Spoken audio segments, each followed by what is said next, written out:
Class 8 मजमून रियाजी सबक यक मुतगय्यरी मसावतें मशकी set 12.1 part 2 presented by Abdul Waheed.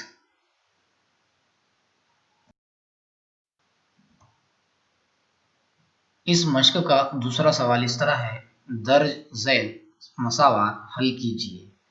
अब दूसरे का तीसरा ज़िम्नी सवाल इस तरह है,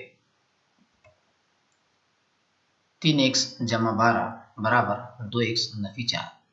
इस सवाल पर अगर हम गौर करें तो मुतगय्यर एक ही इस्तेमाल हुआ है, लेकिन बराबर की अलामत के दो अलग अलग तरफ में मुतगय्यर इस्तेमाल हुआ है।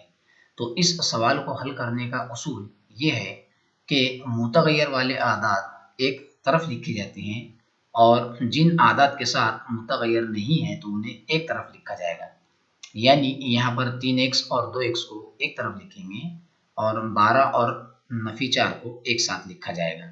तो हम मसावत को हल करने का उसूल जानते हैं कि अगर कोई आदाद दाईं तरफ से बाईं तरफ जाता है तो अलामत उलट होती है और बाईं तरफ से दाईं तरफ जाता है तब भी अलामत उलट लिखी जाती है।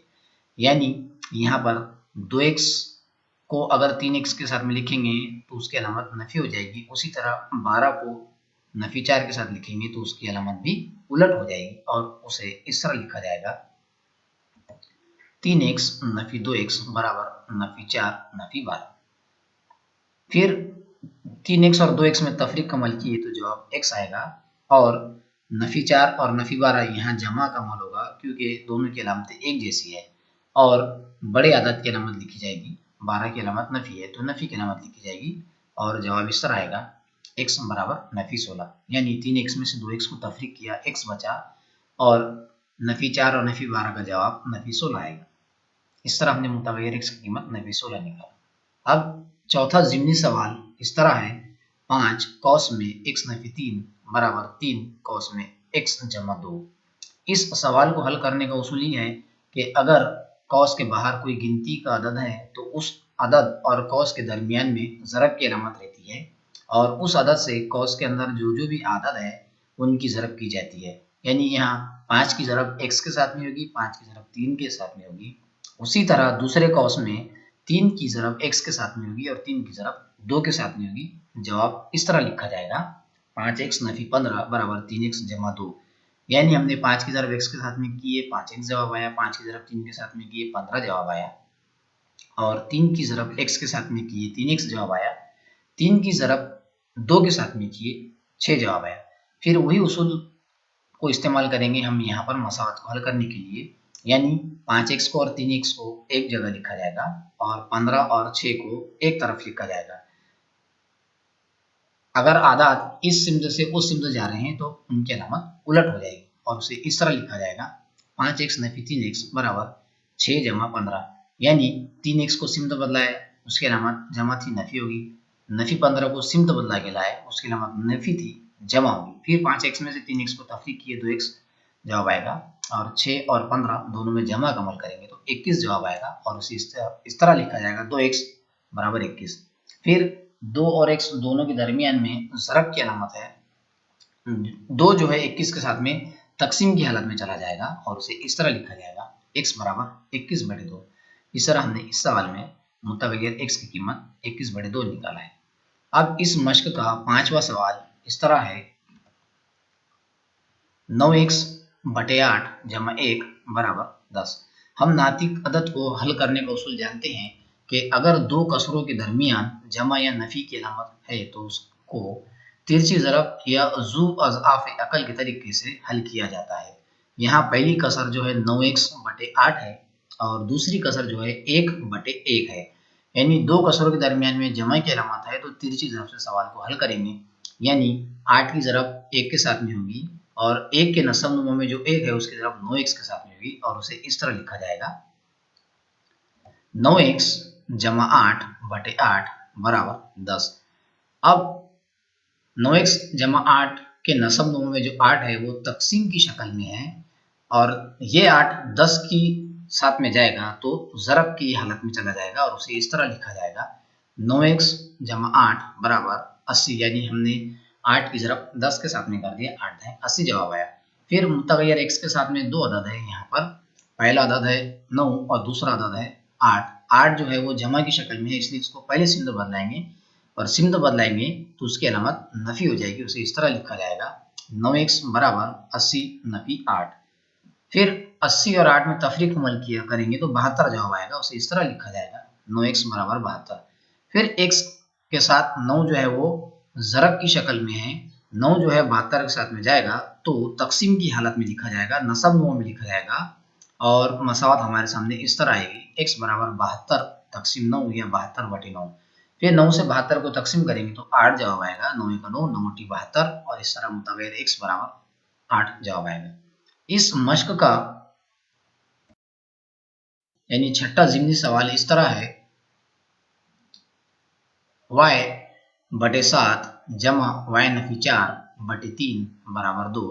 यहाँ पर भी दो कसरों के दरमियान में जमा की अलामत है, इसलिए 3 से ज़रब करेंगे, यानी 3 की ज़रब y के साथ में करेंगे और 7 की ज़रब y नफी 4 के साथ करेंगे तो जवाब इस तरह आएगा 3y जमा 7y नफी 28 बराबर 21, यानी बटे 21 बराबर 2।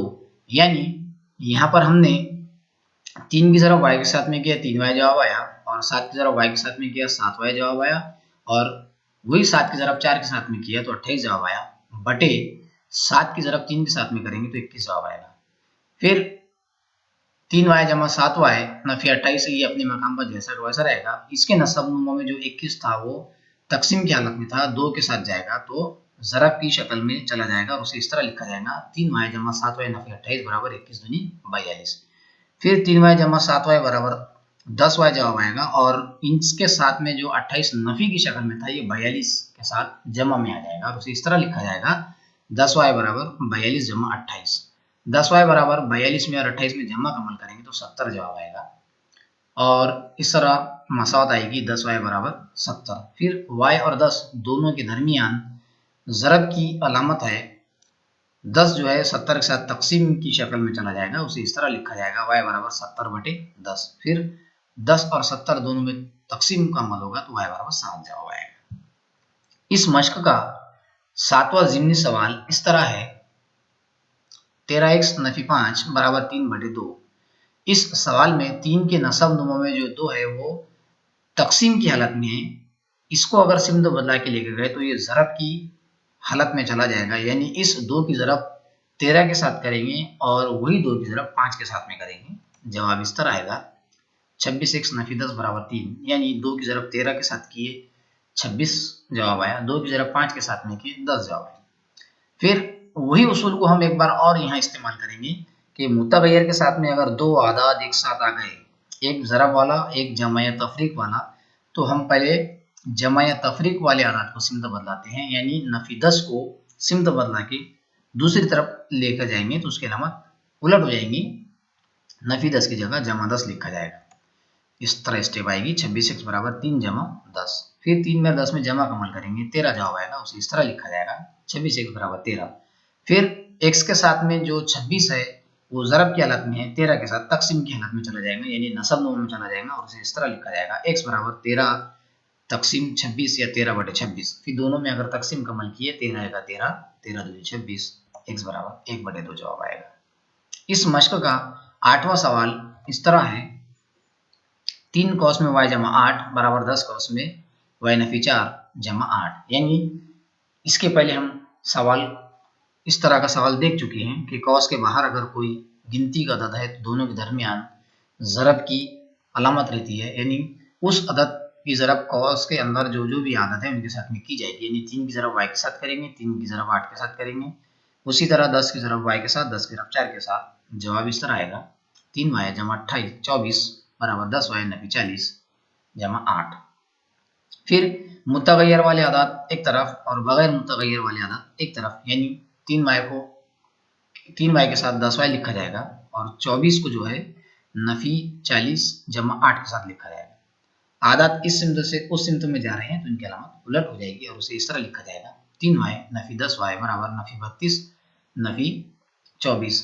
यानी यहाँ नफी 32 इस तरह आया कि नफी 40 और जमा 8 में दोनों में तफरीक कमल करके बड़े अदद की अलामत लगाया तो नफी 32 जवाब आया, और 24 3y के साथ जमा की शक्ल में था उसने सिमत बदला तो नफी 24 हो गया।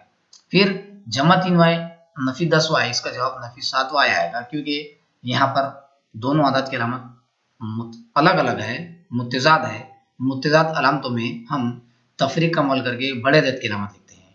तो इस तरह जमा 3y नफी 10y का जवाब नफी 7y आएगा। उसी तरह एक जैसे अलामतों में हम जमा का अमल करके बड़े अदद की अलामत लिखते हैं।